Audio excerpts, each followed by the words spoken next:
Труды на ниве духовного воспитания оценены по достоинству. Митрополиту Чебоксарскому и Чувашскому Савватию вручена благодарность председателя Совета Федерации Валентина Матвиенко. В этом году владыке исполнилось 55 лет. За плечами много дел, сделанных во благо республики и России. Он восстановил Свято-Троицкий мужской монастырь в Чебоксарах, в Бурятии, и создал новую епархию, которая за несколько лет его управления выросла до митрополии. Награду митрополиту Савватию вручил сенатор Николай Федоров, специально для этого приехавший в Овиденский кафедральный собор.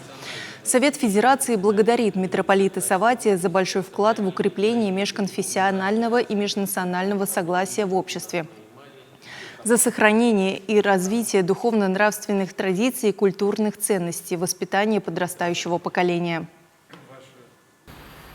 Ваше Высокопреосвященство, своими неустанными трудами, теплыми и в то же время строгими молитвами вы много лет несете людям этот свет веры Христовой для того, чтобы помочь им упрочить их в шествии по непростому жизненному пути. Помогаете всем страждущим снова найти веру, надежду и любовь.